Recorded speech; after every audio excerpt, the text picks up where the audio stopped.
Bien, hermanos, buenas noches a todos. Vamos a orar para poder comenzar el culto de hoy y luego poder adorar al Señor, poder también alabarle por su palabra, que es lo que estamos estudiando en esta serie de los días martes, estudiando las Sagradas Escrituras. Oremos. Señor, te agradecemos porque hoy podemos estar reunidos virtualmente nuevamente, Señor, para poder honrar tu nombre, poder, Señor, estudiar más de tu palabra y estar seguros, completamente seguros de que tu palabra es la verdad, aunque ya lo sabemos por fe, pero tú también nos has dejado evidencia, gracias a ti, Señor, que tú has preservado las escrituras a lo largo de los años y nos has dejado mucha evidencia. Ahora ayúdanos a estudiar, dale sabiduría también a nuestro hermano Juan, que en un momento estará con nosotros y que podamos tomar atención también para que tu palabra pueda quedar en nuestros corazones y la información también en nuestras mentes. Pedimos por todo ello, en el nombre de Cristo Jesús oramos. Amén. Mis hermanos, gracias a Dios, ya estamos aquí en nuestro amado Callao, ya adaptándonos otra vez ¿cómo se dice? Al clima, porque habíamos estado pues con un clima bastante caluroso allá, ¿no? En Sullana. A veces, un día llegamos creo que a 34 grados, 35 grados. Así que hemos estado bastante fuerte por allá, pero ha estado muy bonito poder visitar al pastor Ricardo. Ya el día domingo voy a estar dando un pequeño reporte, un pequeño informe de cómo nos fue, ¿sí? Y también mostrarles algunas fotos, ya que el pastor ha enviado también un informe misionero y vamos a estar más al pendiente también de él, ¿no? De toda la información, de los avances que está teniendo la obra de allá y vamos a estar apoyando más conscientemente y mucho más constantemente también al pastor Ricardo, ¿ya hermanos? Así que atentos ahí con la información y ya más adelante le vamos a dar más información sobre ello. Bien, hermanos, vamos a cantar nuestra primera alabanza, que es Santa Biblia para mí. Cantemos entonces esta primera alabanza.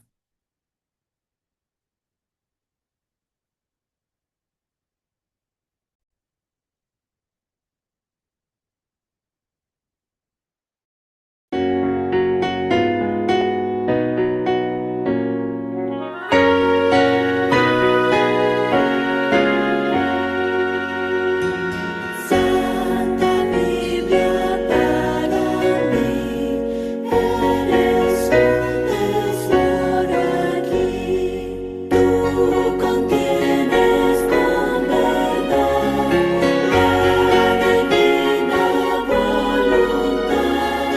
Tú me dices lo que soy, de quién vine y a quién voy. Tú reprendes mi dudar, tú me exhortas sin cesar. Eres faro que a mi pie va guiando por la fe a las fuentes del amor. En peligro salva yo. Eres la infalible voz del Espíritu de Dios, que vigor al alma da cuando en la aflicción está.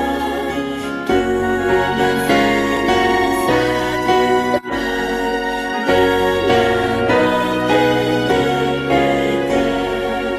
Por tu santa letra sé que con Cristo reinaré.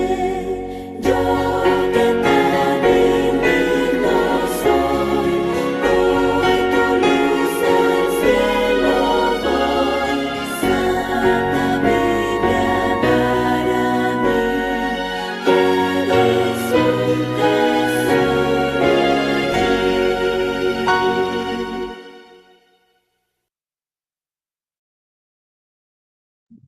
Muy bien, ahí está la Santa Biblia, ¿no? Que nos da vigor, que nos da fuerzas, que nos anima, que nos alimenta y que gracias a Dios por ello, porque podemos seguir creciendo en nuestra vida espiritual. Bien, ahora vamos a repasar nuestro verso de memoria de esta semana, que es Juan 5 39, que me parece que ustedes han estado repasándolo el día domingo en la mañana y también el día domingo en la noche, ¿sí? Así que vamos a repasar brevemente este versículo que es muy conocido, pero que es importante poder igual repasarlo. Bien, vamos a leerlo. Son palabras de Jesucristo también. Vamos a leerlo, sí, a la voz de tres. Uno, dos, tres. Escudriñad las escrituras, porque a vosotros os parece que en ellas tenéis la vida eterna, y ellas son las que dan testimonio de mí. Bien, otra vez. Escudriñad las escrituras, porque a vosotros os parece que en ellas tenéis la vida eterna, y ellas son las que dan testimonio de mí. Bien, una vez más la última y ya después de memoria, ya sin trampas. Uno, dos, tres. Escudriñad las escrituras, porque a vosotros os parece que en ellas tenéis la vida eterna, y ellas son las que dan testimonio de mí. Juan 5:39. Bien, ahora sí, hermanos, a ver, de memoria, examen. Uno, dos, tres. Escudriñad las escrituras, porque a vosotros os parece que en ellas tenéis la vida eterna, y ellas son las que dan testimonio de mí. Juan 5:39. Muy bien, hermanos, así que eso también, aunque Jesucristo lo dijo en un contexto específico, también aplica mucho para nosotros, ¿no? Escudriñemos entonces las escrituras, amemos las escrituras, meditemos en las escrituras, memoricemos las escrituras, ¿no? Escarbemos en las escrituras, y tratemos siempre de ser, pues, nosotros obedientes también a ella. Bien, vamos a nosotros cantar la última alabanza, que es Habla, oh Dios. Y hermanos, cantemos entonces con convicción. Un ratito.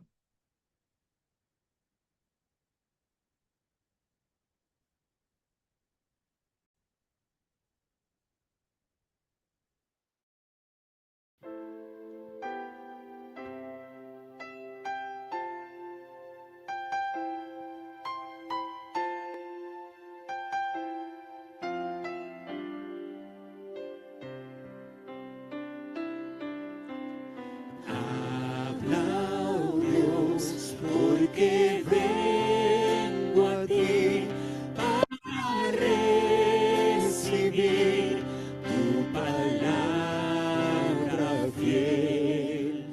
Tu verdad plantará en mi ser, tu carácter yo quiero reflejar. Cristo, que tu luz resplandezca en mí, que mi fe y amor den la gloria a ti. Habla, oh Dios, y completa así la obra que, Señor, comenzaste en mí.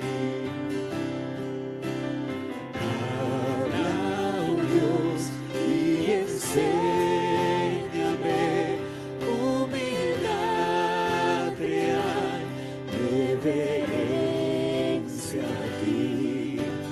Pruébame y escudriñame a la luz de tu santa majestad. Haz crecer mi fe, haz mis ojos ver tu grandioso amor y tu autoridad. Fuerte y fiel, tu palabra es, ella vencerá la incredulidad.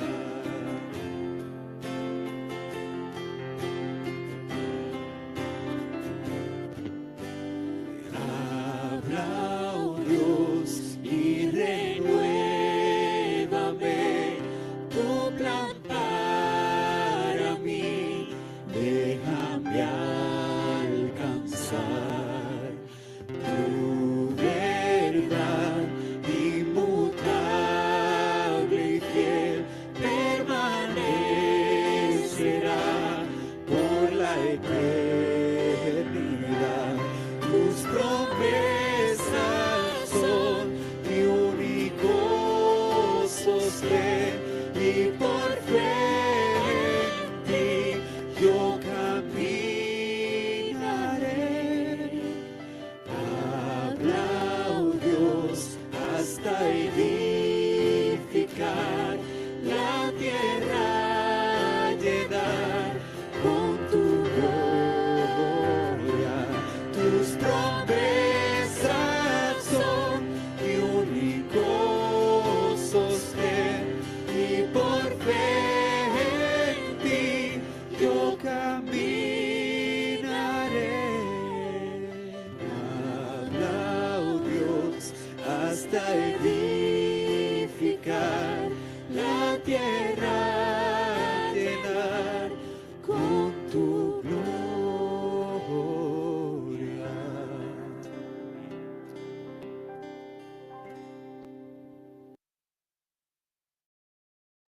Y hermanos, ahora sí, dejamos a nuestro hermano Juan con la lección del día de hoy. Adelante. Muchas gracias, pastor. Muy buenas noches con todos. Vamos a inicio. Denme un segundito nada más para alistarme por aquí. Tarara. Ok, vamos a... segundo. No se asusten, hermanos. Esa es mi cara. Vamos a iniciar a compartir.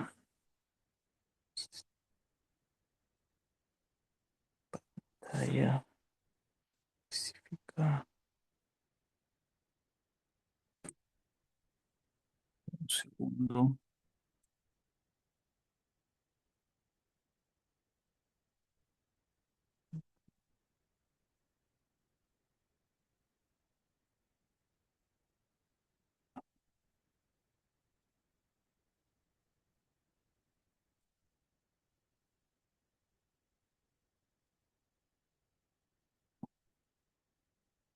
Ah,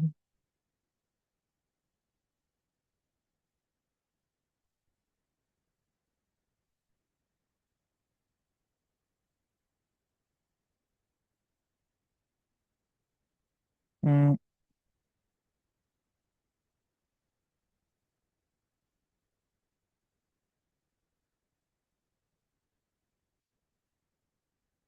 eh,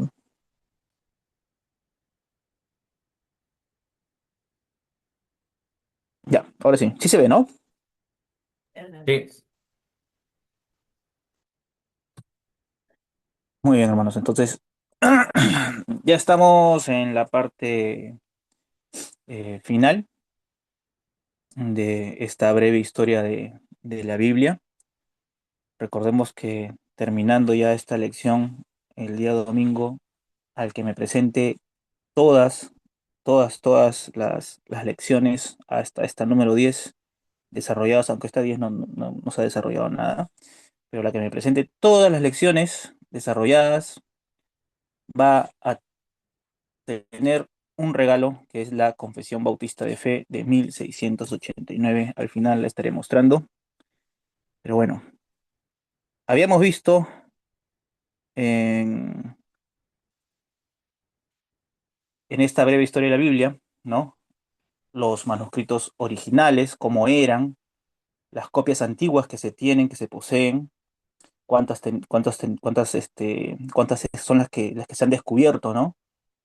Cómo es que se llega a determinar cuál es el mejor texto. Habíamos visto el canon y hoy vamos a estar viendo la parte final con los libros apócrifos, ¿sí? Luego pasamos nosotros ya haciendo un zoom en cuanto a los manuscritos originales. Vimos los materiales originales que estaban hechos de piedra, madera, papiro, pergamino, los idiomas originales, el Antiguo Testamento en hebreo, el Nuevo Testamento en griego, y la forma original, ¿no?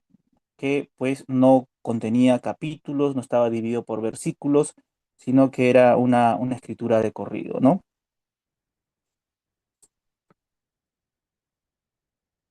Luego, en el caso de las copias antiguas, vimos que en el caso del Antiguo Testamento, Eh, Se poseen los rollos del Mar Muerto, que es el último descubrimiento, lo más reciente, pero ya existía lo que era la Septuaginta, el texto masotérico. En el caso del Nuevo Testamento, hay dos formas de clasificarlo: por fecha y material, donde tenemos los papiros, los unciales, eran todas con letras mayúsculas y toda la escritura era pegada, no se hacía separación entre palabra y palabra.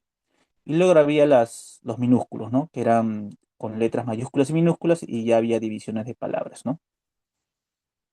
Y también se podía clasificar el Nuevo Testamento de acuerdo a las similitudes o a las características comunes. Y ahí habíamos visto el texto bizantino, el texto alejandrino, el texto occidental y el texto cesareo. Ahora sí, a ver, no quiere pasar. Habíamos visto cómo es que se determina el mejor texto, ¿no? De acuerdo a la fecha del texto, siempre se suele preferir el más antiguo. De acuerdo a la facilidad de lectura, siempre se suele elegir el que es más difícil de leer, no el más fácil, sino todo lo contrario, el más difícil. De acuerdo a su longitud, también se suele preferir el texto más corto. Eh, Luego también eh, se prefiere el texto que contiene más paradojas, ¿no? Es decir, aparentes contradicciones, ¿no? Pero que luego escudriñadas, ¿no? De una manera espiritual, se puede ver que realmente no hay contradicción, sino que hay una verdad profunda, una verdad espiritual detrás de ello, ¿no? La armonía en conjunto, que quiere o hace referencia a que se prefiere el texto que más armoniza con el vocabulario, con el estilo de todo el documento y de otros posibles escritos del autor, ¿no? Entonces, ahí tenemos un breve resumen, ¿no? Cómo es que se escoge el mejor texto, por la fecha del texto, la facilidad de lectura, la longitud del texto, las aparentes contradicciones y la armonía con el conjunto. Luego vimos el canon, ¿no? Cómo es que se determinó el canon del Antiguo Testamento, del Nuevo Testamento.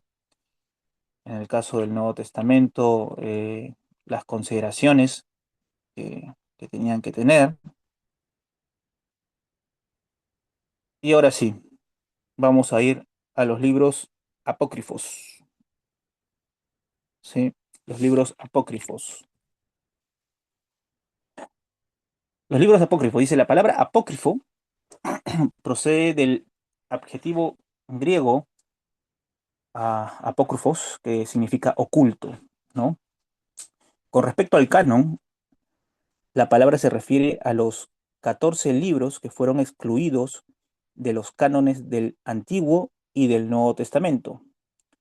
Y esto es importante, no fue sino hasta el Concilio de Trento de 1546, un concilio muy importante, en que la Iglesia Católica Romana declaró canónicos 11 libros apócrifos. ¿Cuáles fueron estos libros? Eh, Primero de Esdras, segundo de Esdras, libro de Tobías, libro de Judith, adiciones a Esther, libro de Sabiduría, libro de Eclesiástico, libro de Baruch, oración de Azarías, historia de Susana, Bel y el dragón, oración de Manasés, Macabeos y segunda de Macabeos, ¿no? Entonces, todos los ahí enumerados, de esos simplemente eh, no pusieron primera de Esdras, segunda de Esdras y la oración de Manasés. Luego todos los demás los incluyeron en su Biblia. Ellos lo declararon como, eh, como canónicos, ¿no? Los declaran como canónicos. Entonces ahora justamente vamos a ver por qué es que nosotros no consideramos esos libros como inspirados por Dios, ¿ya? Dice así, problemas con la canonicidad de los apócrifos. ¿Por qué nosotros creemos que hay problemas con estos libros? ¿Por qué no se deben considerar como canónicos, como inspiración divina de Dios? A continuación exponemos algunas de las razones más importantes por las que los libros apócrifos no fueron ni deben ser considerados iguales a las escrituras como norma de fe y conducta. Primero, los escritos apócrifos nunca se incluyeron en el canon hebreo. Y esto es muy importante, hermanos. Si ustedes, es más, hoy en día venden también las Biblias de los judíos. Ellos obviamente no consideran el Nuevo Testamento, solamente el Antiguo Testamento. Y usted se va a dar cuenta que tiene los mismos libros que nosotros tenemos en el Antiguo Testamento. Ellos efectivamente saben de la existencia de estos libros, los reconocen, mas no como inspirados.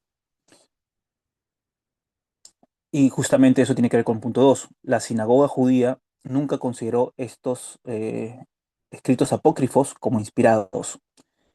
Tercero, ninguno de los escritos apócrifos afirma haber sido inspirados por Dios.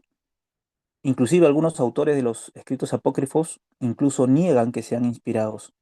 Y ahí justamente tenemos abajito algunos ejemplos, ¿no? Como el prólogo de Eclesiástico, Primera de Macabeos, Segunda de Macabeos, que en un momento lo vamos a ver. Cuarto, los judíos nunca citaron los escritos apócrifos como obras inspiradas. Quinto, Jesús ni los apóstoles citaron nunca los escritos apócrifos como obras inspiradas. Y esto también es muy importante. Jesús cita en varias oportunidades el Antiguo Testamento, al igual que los apóstoles citan algunos escritos del Antiguo Testamento, pero nunca vemos citar estos libros que son conocidos como los libros apócrifos, ¿no? Un ejemplo, en el caso de Macabeos, ¿ya? Esto no lo busque en su Biblia porque no lo va a encontrar.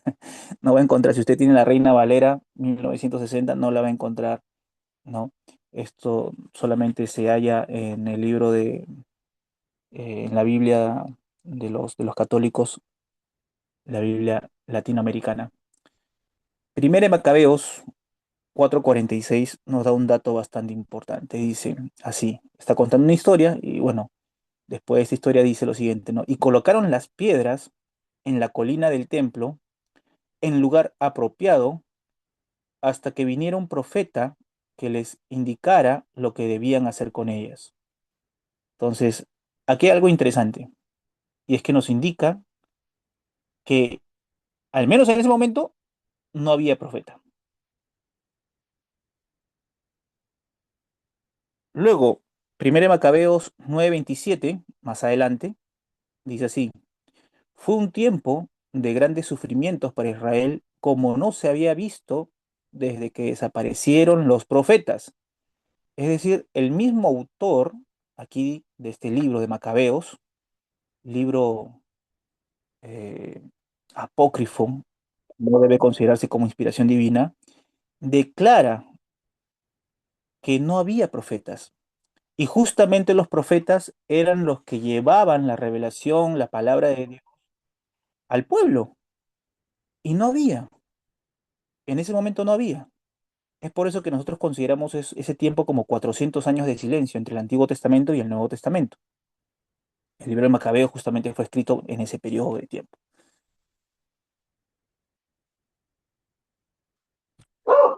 Esto, y esto es todavía mucho más revelador. ¿Cómo es que acaba, según de Macabeos? Los últimos versículos de Macabeo, la parte final, acaba de esta manera. Y note lo que dice.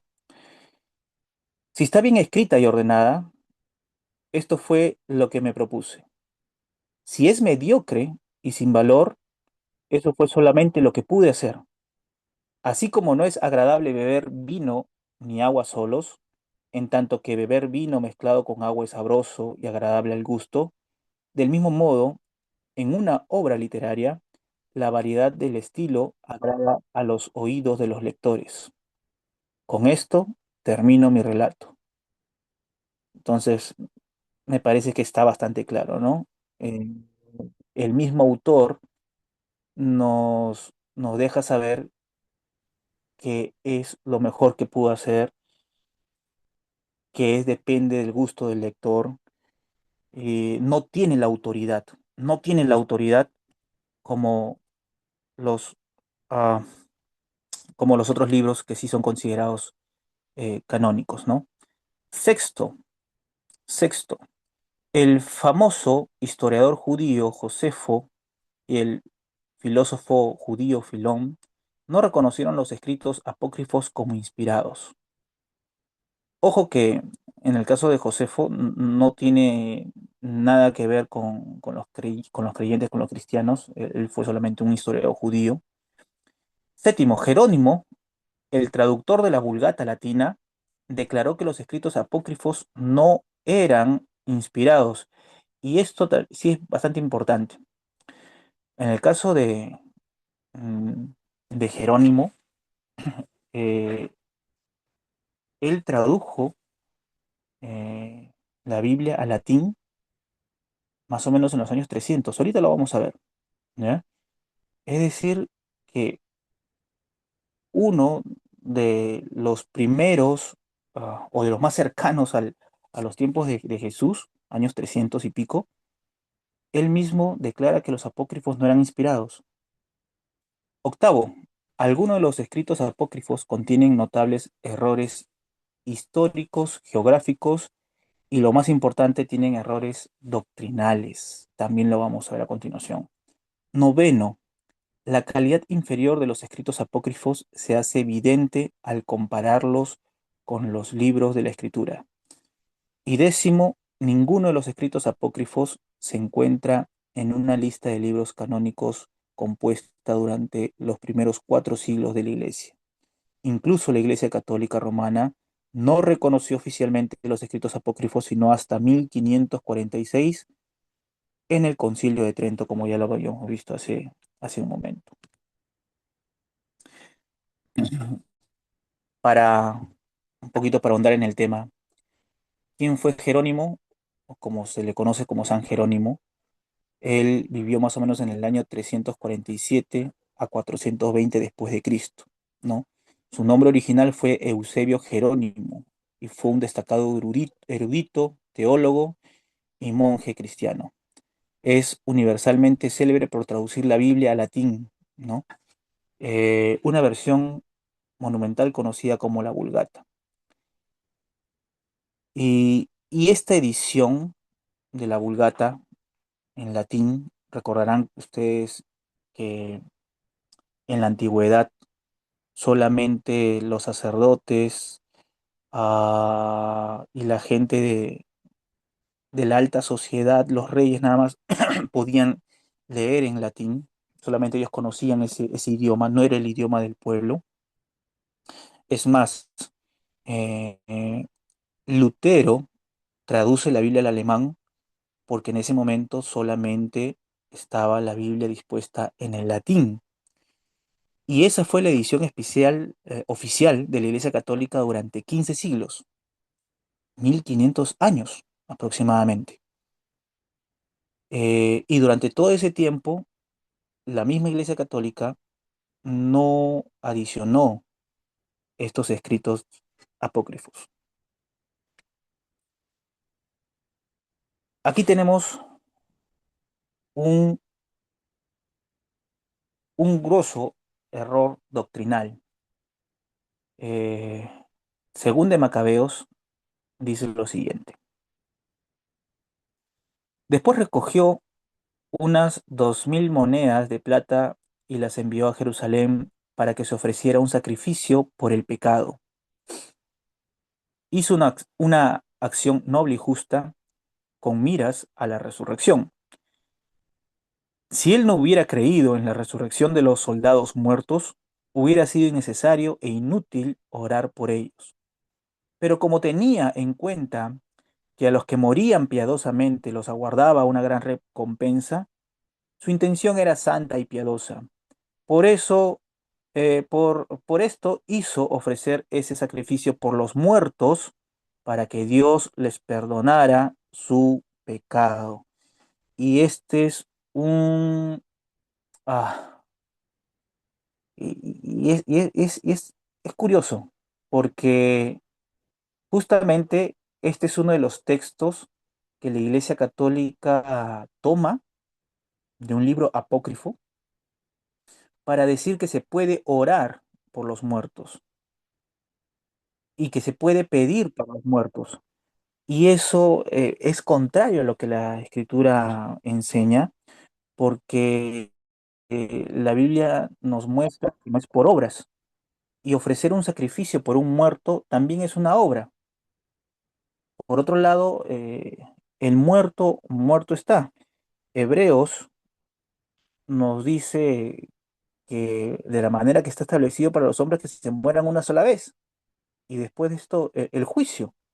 Es decir, no, no hay forma. Eh, lo que uno, la decisión que tomó estando en este mundo, va a tener repercusiones eternas, ¿no?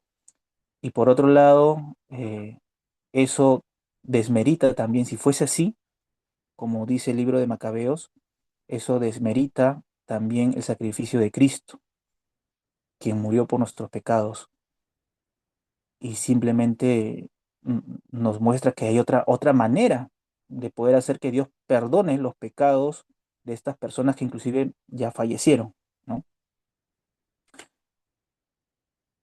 Otro error doctrinal aún mucho más sorprendente es el que se encuentra en Tobías, ¿ya? Tampoco lo busque en su Biblia porque no lo va a encontrar.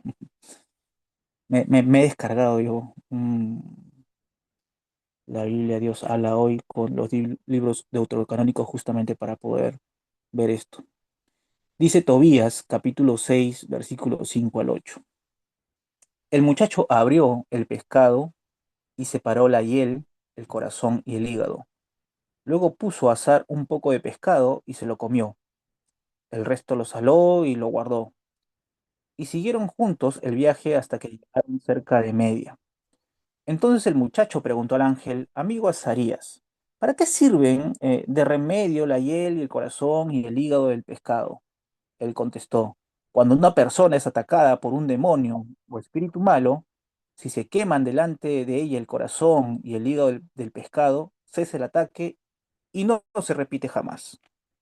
Entonces aquí vemos ya, eh, algo todavía peor todavía, ¿no? Porque vemos aquí prácticas como mágicas y supersticiosas, ¿no? Y esto va en contra de las enseñanzas bíblicas sobre la autoridad espiritual, ¿no? Eh, en el Nuevo Testamento vemos a Jesús claramente, mm, simplemente echando fuera demonios sin necesidad de hacer o recurrir a estos rituales, ¿no? Entonces, por esos motivos es que nosotros no creemos para nada que estos libros son inspirados y más bien contradicen mucho de lo que las otras escrituras nos enseñan.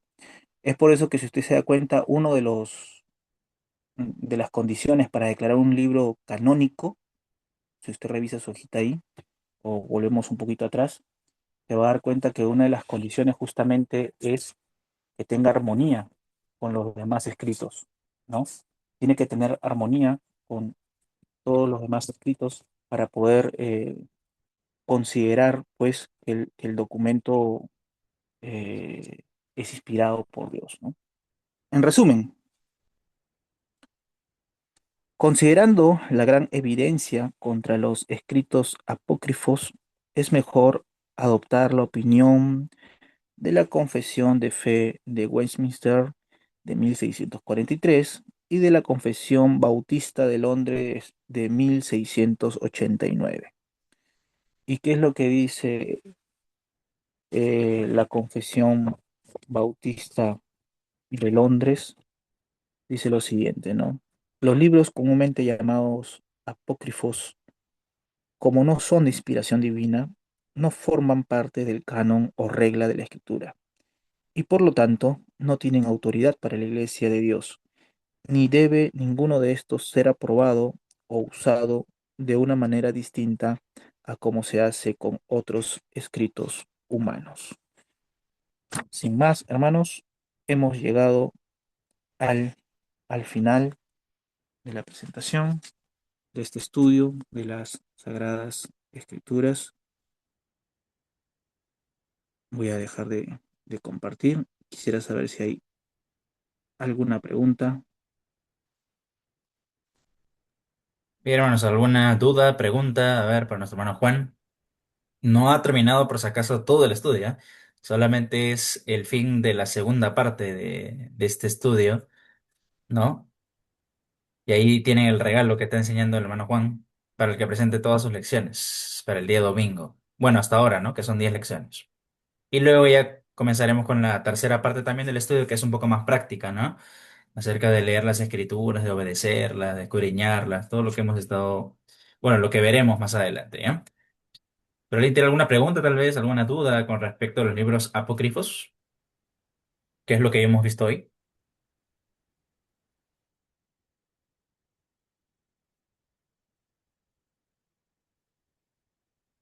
Tal vez alguien tiene alguna Biblia latinoamericana.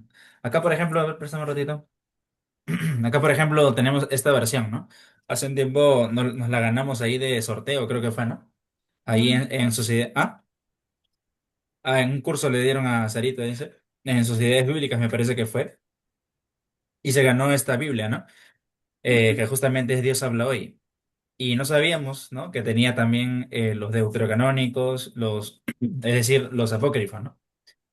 Así que ahí está. Pero bueno, no es necesario tener tampoco una. Usted puede buscar simplemente si quiere. Bueno, quiero decir que si bien es cierto, los libros apócrifos no son inspirados, sí son de cierta utilidad para conocer un poquito de historia, ¿no? Eh, por ejemplo, si se estudia el periodo intertestamentario, sirve también, ¿no? Para saber cómo se originaron algunas fiestas judías, ¿no? Acerca de los Ptolomeos y varias cosas que sucedieron en esos 400 años de silencio, ¿no? Vuelvo a repetir que los apócrifos no son inspirados, pero tienen cierta información que podría ser valiosa, ¿no? Aunque como bien mencionó nuestro hermano Juan, sí hay errores doctrinales, errores históricos, errores geográficos. Y como les dije la vez pasada, pues estos libros no generan una armonía en las escrituras, ¿no? Y se nota evidentemente que no están inspiradas por el contenido que tienen y aparte porque contradicen las escrituras, ¿no? Contradicen ciertamente la revelación de los demás libros. Aparte que como también dijo nuestro hermano Juan y mencionó ahí, que nunca se consideraron estos libros pues como canónicos, ¿no? Usted revisa nada más a lo largo de los años, ¿no? Y en los primeros años, que siempre los judíos en el Tanakh siempre han tenido la división de Ketuvim, Nevi'im, ¿no?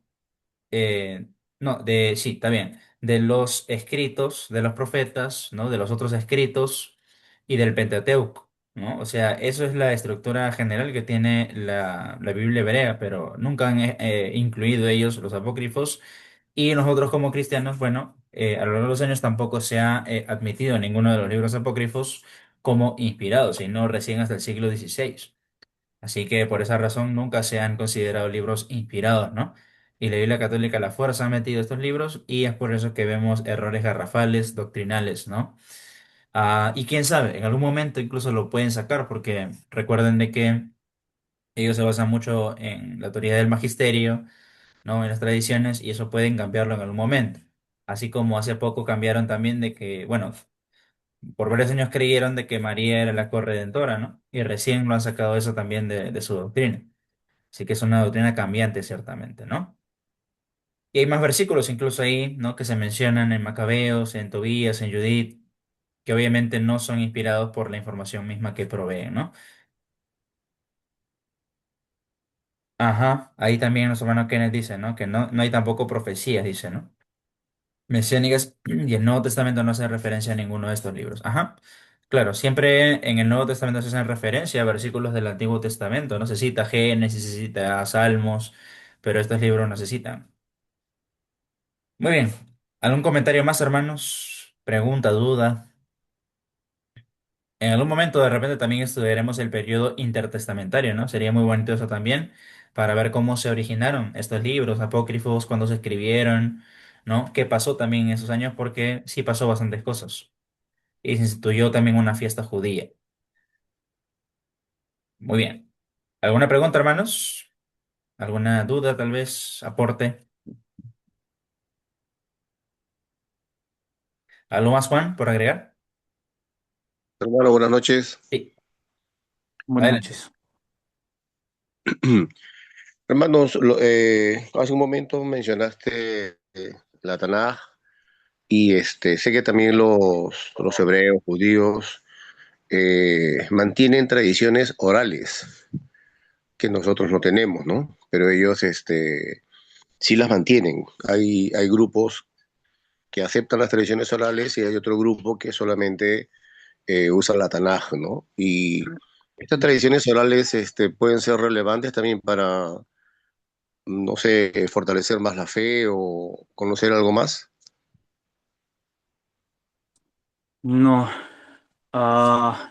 sí conozco el tema de las tradiciones orales, inclusive ellos tienen la cábala y muchos de los judíos, inclusive ortodoxos, utilizan la cábala.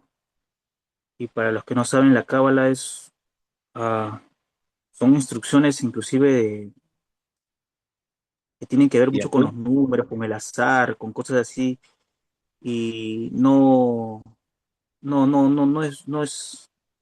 fiable para nada, ¿no? Por otro lado, efectivamente también hay otras. La escritura judía es bastante amplia en realidad, es bastante amplia, pero no vemos cada vez que, es más, en alguna oportunidad yo he escuchado por curiosidad a algunos rabís judíos, ¿ya? Eh, Más que nada para ver la forma de interpretación que tienen sobre algunos textos, pero transgiversan mucho, mucho, demasiado. Eh, no vemos la misma fe que había en Abraham, en Moisés. Es muy distinto. Ahora, no es todos, no son todos. Veo también, sí, que hay algunos judíos que no aceptan a Cristo, pero veo alguna fe sincera, ¿no? Muy pegado a, a la mente tal vez de una persona del Antiguo Testamento. Eh, pero actualmente hay varias corrientes, hay muchas corrientes. Entonces habría que tener mucho cuidado con eso. Pero nuevamente, lo que vemos sí es que si hay una autoridad bien establecida para los judíos, es el Tanaj, que es el Antiguo Testamento para nosotros. Fuera de eso hay varios escritos, no hay solamente uno, hay varios. Hay varias historias orales, ciertamente, hay varias historias que son extrabíblicas, supuestamente que se pasaron de generación en generación y en algún momento se documentó, ¿no? Pero no están ahí, no están ahí, sino es literatura que es extrabíblica, ¿no? Entonces, ¿cómo qué? Tenemos el libro de Enoch, por ejemplo. ¿Existe el libro de Enoch o no existe existe el libro de Enoch? Eh, pero lo que habla no tiene correlación con las escrituras, ¿no? Es muy difícil poder decir que eso, de alguna manera, ha sido inspirado y nos puede ayudar. Entonces, ¿se puede leer? Sí, como justamente dice el pastor, como algún libro histórico. Por ejemplo, el libro de los Macabeos nos ayuda mucho a ver el periodo intertestamentario, lo que ocurrió, hasta dónde llegó a la masacre que tuvieron los judíos, eh, y de alguna manera también nos hace hilar, pues, ¿no? El juicio de Dios, ¿no? Sobre el pueblo judío justamente por haber rechazado una y otra vez a los profetas. Ellos mismos los asesinaban, los mataban a los profetas. Entonces podemos entender un poco, ¿no? Pero nuevamente nuestra base, nuestro centro es la palabra de Dios, ¿no? Sí, y para también explicar un poco más de ello. Recordemos de que sí, los judíos tienen varios escritos, ¿no? Obviamente, la autoridad máxima o la autoridad escritural sagrada que ellos tienen viene a ser el Tanakh, ¿no? Todo lo que he mencionado.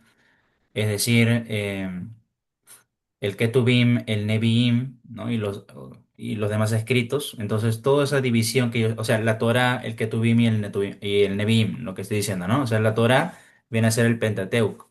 Algunos judíos ya ultra ortodoxos, como se les conoce así en Israel, solamente creen en la Torah nada más. Es decir, en los 5 libros de el Pentateuco y a veces se cierran y ni siquiera quieren ver el resto, ¿no? Son bastante radicales en ese aspecto. Bueno, la Torá, el Ketuvim y el Nevi'im, es decir, Nevi'im ya vienen a ser los profetas y el Ketuvim vienen a ser los demás escritos. ¿Sí? Esa es la división de la Biblia hebrea, ¿ya? Y eso es lo que en la mayoría de judíos ortodoxos creen. Recuerden, ortodoxo quiere decir las personas que se adhieren, pues, al corte más fundamental, por decirlo así. Sí, pero existen otros tipos de judaísmo, recuerden, así como nosotros, ¿no? Y es un buen ejemplo para que ustedes entiendan. Nosotros somos evangélicos, ¿no? Pero hay otras ramas también de cristianismo. Por ejemplo, tenemos la denominación bautista, otros la denominación pentecostal. ¿Por qué por qué nos caracterizamos los bautistas, por ejemplo? Bueno, por ser un poco más conservadores, ¿verdad? Por ser estudiosos en las escrituras. ¿Por qué se caracterizan, por ejemplo, los pentecostales? Bueno, por ser un poco más emotivos, ¿no? Por no estudiar tanto la Biblia como nosotros. Entonces, así es como un movimiento dentro del cristianismo.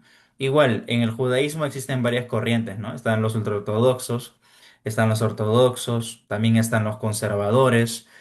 Y claro que, por ejemplo, los conservadores se basan mucho en las escrituras también, pero ya han tergiversado ciertas cosas, por ejemplo, que haya mujeres rabinas, que en algunos cambios litúrgicos, cierta flexibilidad en ciertas leyes.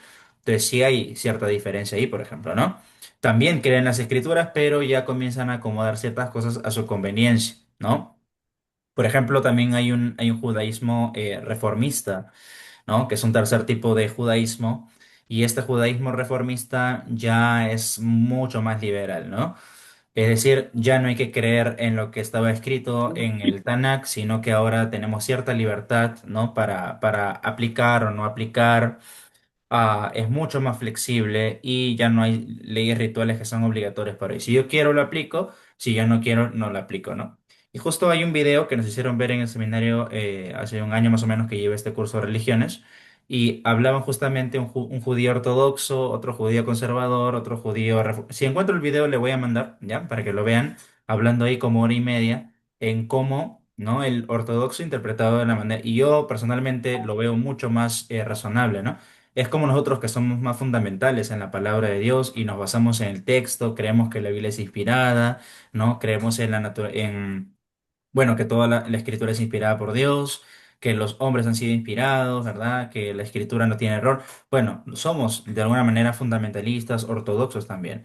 Bueno, y estos judíos ortodoxos también están bastante pegados a la escritura, están pegados a todo el Tanakh, ¿verdad? Pero si nosotros hablamos pues con un carismático o si hablamos con un pentecostal, también van a ser cristianos, pero van a querer de una manera diferente, de repente de una manera un poco más abierta, ¿no? Creyendo de repente en hablar en lenguas o en manifestaciones del espíritu, ¿no? En reinterpretar ciertas partes de las escrituras o no entender bien algunas partes, ¿me entienden? Entonces ahí estos judíos en un programa radial, más de una hora ahí hablando, ¿no? Acerca de las interpretaciones que se le da, por ejemplo, a las dietas alimentarias. Por ejemplo, en una dieta alimentaria un ortodoxo diría, no, hay que seguir al pie de la letra lo que sigue acá en las Sagradas Escrituras, en el Tanakh, a lo largo de lo que dicen las Escrituras. Un conservador diría, sí, es cierto, hay que apegarnos a eso, pero de repente puedo darme ciertas libertades, ¿no? Pero un reformista ya diría, no, eso era para ese tiempo, y si yo quiero me adhiero, pero si no quiero no me adhiero, ¿no? Y hay otro que ya es mucho más liberal todavía, que son los reconstruccionistas, ¿no? Entonces ya, como les digo, hay diferentes vertientes, incluso hoy en día, ¿no? En el cristianismo también hay corrientes, ¿no? Que se han apegado mucho, por ejemplo, los israelitas del Nuevo Pacto, Bueno, y eso ya viene a ser sectas, ¿no? Ya no tanto cristianos, ¿no? Porque ya no creen solamente en la salvación por la gracia por medio de la fe, sino que le agregan que ahora sí hay que volvernos todavía al antiguo pacto. O el movimiento de raíces hebreas, que también es peor todavía, ¿no? Porque ellos también creen, obviamente, en el Antiguo Testamento, creen en partecitas del Nuevo Testamento, muchas veces minimizan también la inspiración divina, o bueno, la inspiración de los hombres, que fueron obviamente inspirados por el Espíritu Santo. Entonces, ciertamente hay muchos movimientos que se tratan de apegar incluso a las fiestas judías, ponen su bandera judía, ponen sus velitas, ¿no? Tratan de celebrar sus fiestas, pero no han leído, parece, el libro de Hebreos o el libro de Gálatas, ¿no?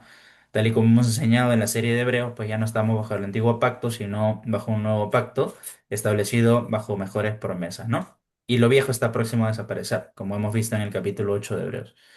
Bien, entonces sí, yo creo que los judíos más correctos, por decirlo de alguna manera, los judíos más establecidos, por decirlo de alguna manera, y diría yo que más razonable vendrían a ser los judíos ortodoxos, ¿no? Que se pegan mucho al Tanakh, pero también, por supuesto, ya ellos han comenzado a incluir otros libros, como dijo nuestro hermano Juan, como el Talmud, ¿no?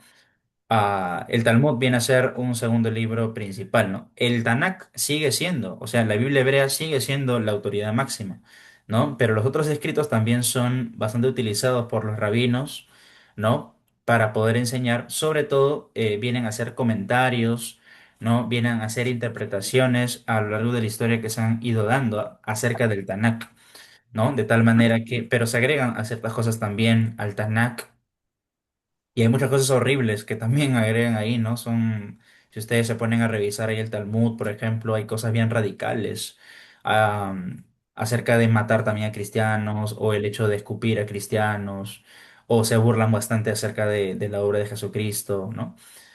Yo creo que el Talmud, claro, son escritos agregados también, ¿no? Es como, por ejemplo, nosotros tendríamos la escritura, ¿no? El Antiguo Testamento y el Nuevo Testamento, obviamente como nuestra fuente principal, pero aparte de eso, por ahí tenemos algunos comentarios bíblicos, tenemos herramientas, tenemos recursos, ¿no? Pero el Talmud viene a ser algo así, pero en un nivel un poco más todavía, ¿no? Y eso es lo que usan ellos bastante, ¿no? El Talmud. Por ejemplo, en este Talmud, bueno, el Talmud babilónico es el más importante, es el que más usan, ¿no? Ahí, por ejemplo, aparecen historias, aparece filosofía, tradiciones rabínicas, y es mayormente utilizado, como les digo, por los ortodoxos, ¿no?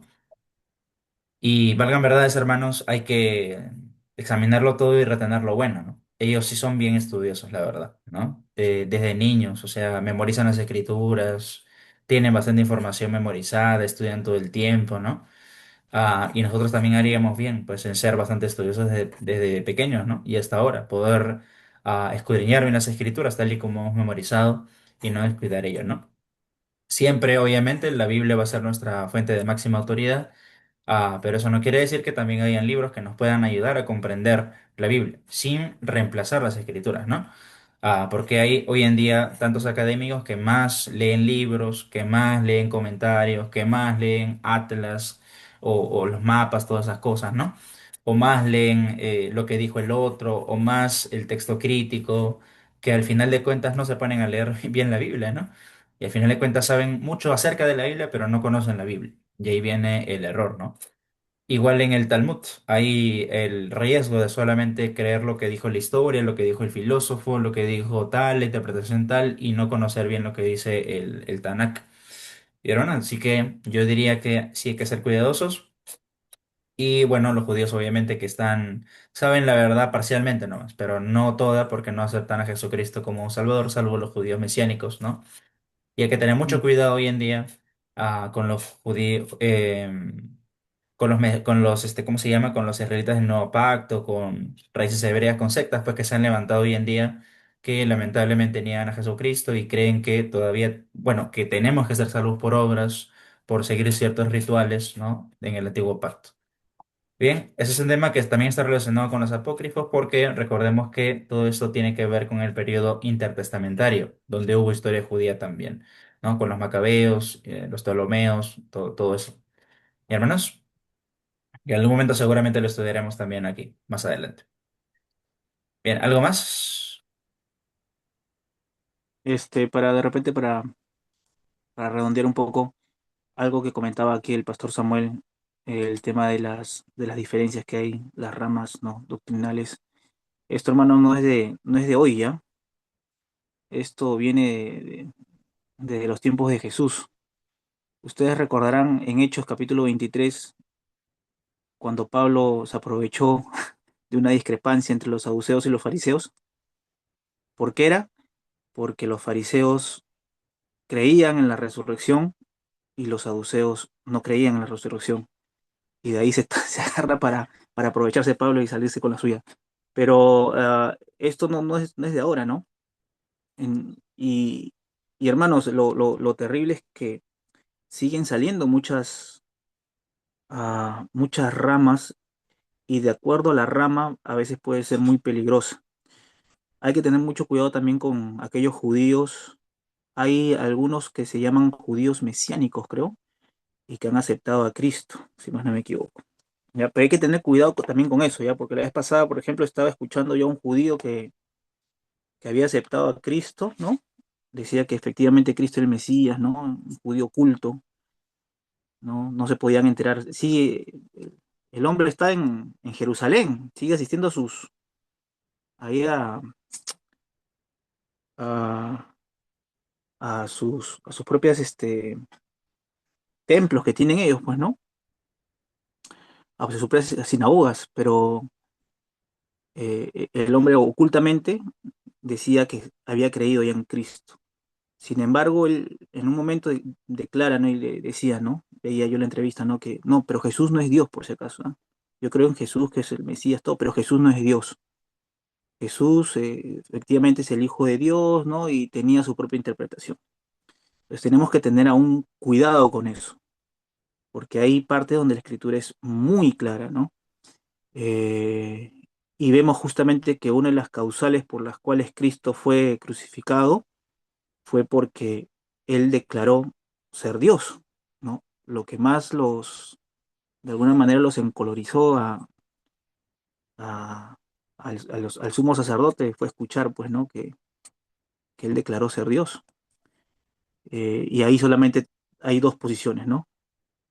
O bien Jesús mintió, o bien dijo la verdad. Pero nuevamente, ah, para demostrar su veracidad, es que Dios lo resucita el tercer día, conforme a las escrituras, ¿no? Entonces tenemos que tener cuidado con eso, ¿ya? Con todo lo que escuchemos, como dices, el pastor está bien. Si ustedes quieren revisar, ver, ¿no?, algunos otros materiales, está bien. Pero recordemos que la autoridad primaria para nosotros y única y fundamental es la Biblia, las Sagradas Escrituras. De ahí, claro que sí pueden haber muchos otros dichos, ¿no? Muchas otras cosas que puedan ser muy sabias, pero la palabra de Dios está sobre todo, ¿no? Con eso cierro. Amén. Bueno, ahí les he dejado en el link, bueno, en el chat, ese video que les estaba mencionando de esos rabinos. Y si quieren revisar por ahí ese video, más que nada para que sepan las diferencias de cómo creen ellos, ¿no? No es para que usted se convierta en judío, por si acaso.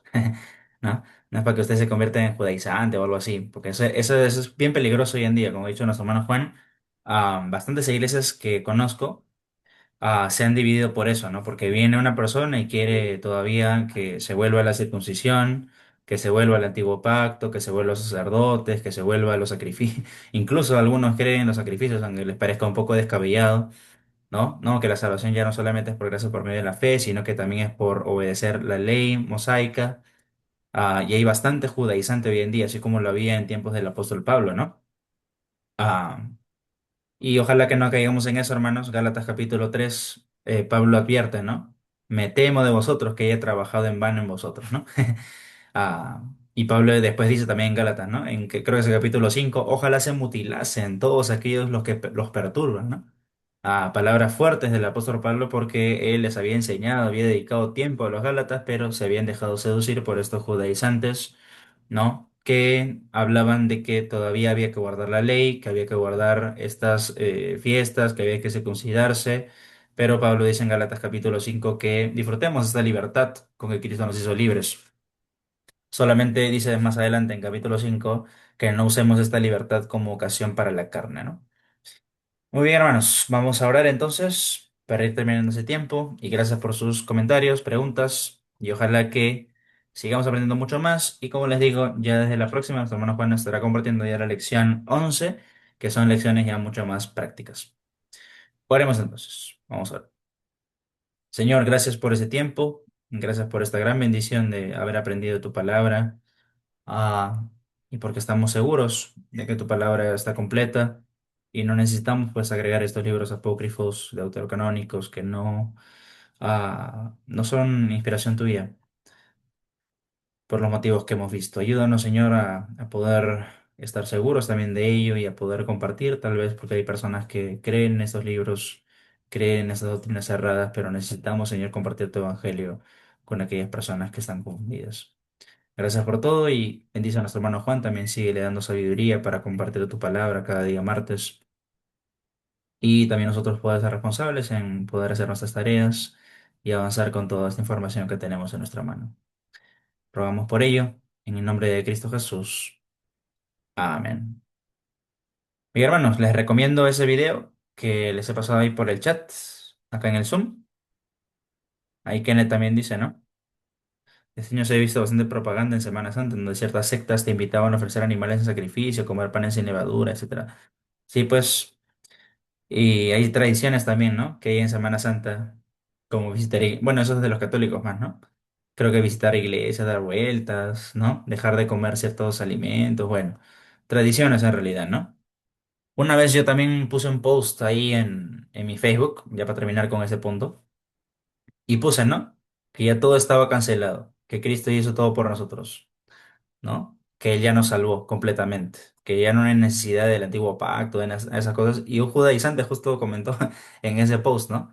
No, de que ustedes son mentirosos, que la iglesia cristiana ha sido creada recién, y comenzó a poner un montón de leyes, ¿no? De rituales del Antiguo Testamento. Bueno, yo solamente borré su comentario y pum, ¿no?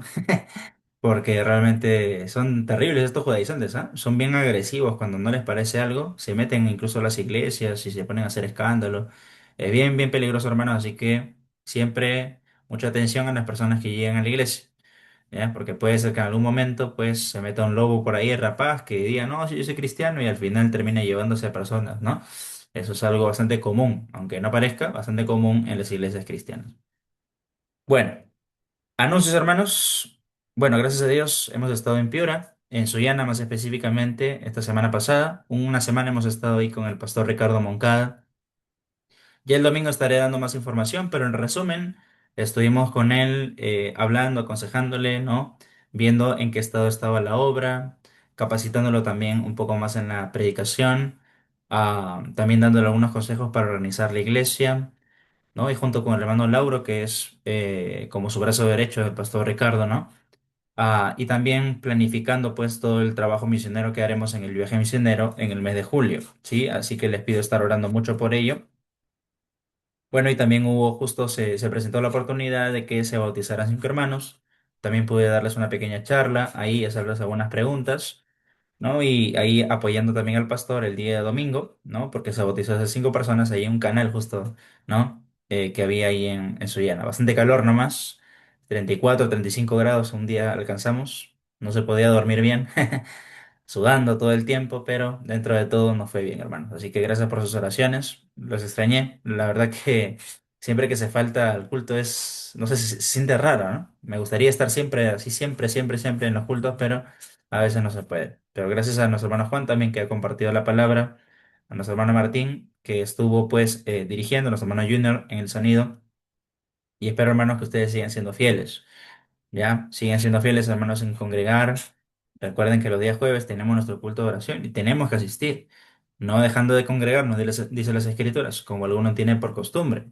Nuestra responsabilidad, hermanos, para todos es congregar los martes, que estamos virtual, los jueves, los domingos, si hay reunión en sábado, sábado. Siempre que haya oportunidad, hermano, congregue, ¿no? Congregue, vaya a la iglesia, separe su tiempo. ¿no? Porque ir a la iglesia es un deber, una responsabilidad que tenemos, ¿sí? Yo le animo mucho a poder separar su tiempo los días jueves para nuestro culto de oración. Una iglesia que no ora es una iglesia que se estanca. Una iglesia que ora es una iglesia que avanza espiritualmente. Y sobre todo cuando oramos unos por otros. Bueno, hermanos, bueno, tenemos algunos anuncios también este día domingo. Tenemos nuestro... Bueno, tenemos algunos anuncios también este día Ah, domingo. ahí se le prendió el micro a nuestra hermana Lili. Bueno, anuncios también para el día domingo, no se olviden. Bueno, el día sábado hay reunión de adolescentes, ¿sí? Como siempre a las 5 de la tarde. Si tiene familiares adolescentes, mándanos por favor. Sí, ahí estaremos hablando igual de la sexualidad. El día domingo, en la mañana, tenemos nuestro culto normal. Seguiremos con Hebreos 11, del 29 al 31, ¿no? Seguiremos con nuestra serie de Hebreos, con nuestra 40ª predicación. Ya estamos en la prédica número 40, justo ya me di cuenta. Y justo comenzamos un año antes, ¿no? El 3 de mayo del año pasado, así que estamos ahí avanzando bien. Y este año, más o menos en el mes antes del mes de aniversario, ya estaremos terminando, pues, nuestra serie de Hebreos. Y recuerden de que este día domingo tenemos bautismos, ¿no? Ya nuestro hermano Juan ha dado duro con la palabra a nuestra hermana Elena y a nuestra hermana Micaela, así que este domingo ya corresponde tirarlos al agua, ¿no? Así que estemos orando por ellas y será luego del culto, ¿no? Terminaremos un poquito antes nuestro culto para poder movilizarnos a la casa de nuestra hermana Patricia, ¿ya? Y acá estaremos haciendo los bautizos este día, domingo 24 de mayo. Y en la noche, nuestro culto normal, ¿ya? Nuestro culto normal para continuar con nuestra lección, creo que es 18, de evangelismo. Y hermanos, por favor, también les comprometo a siempre estar yendo los domingos en la noche, aprovechar siempre que podamos. Bueno, para luego ya tenemos... Para el 7 de junio, pues en votaciones tendremos nuestros cultos virtuales en la mañana y en la tarde. El día 14 de junio tenemos una salida misionera hacia Vallecito, que ya lo hemos ido mencionando hace más de un mes. Yo le animo, hermano, a poder también separar su tiempo. No seamos cristianos acostumbrados solamente a las cuatro paredes. Van a comenzar a haber más salidas misioneras, van a haber más giras misioneras, más viajes misioneros. No va a ser la excepción. O sea, no va a ser la primera y la última vez que vayamos a Sullana. Siempre vamos a estar yendo para allá. ¿Ya? O yo por lo menos, o un grupo de hermanos, pero siempre recuerden de que el pastor Moncada es nuestro misionero y debemos apoyarle más y vamos a tener varias salidas a diferentes lugares. Hay bastante campo y ya tenemos contactos ahí, por lo menos de 25 misioneros, ¿ya? Así que ese día, 14 de junio, domingo 14, tenemos nuestro culto de la mañana normal. Nos vamos a almorzar por ahí juntos o llevamos nuestra comida, comemos y partimos para allá a las 2 de la tarde para llegar allá a las 4, hacer un culto ahora, un aire libre, un evangelismo y regresar, ¿no? Temprano también.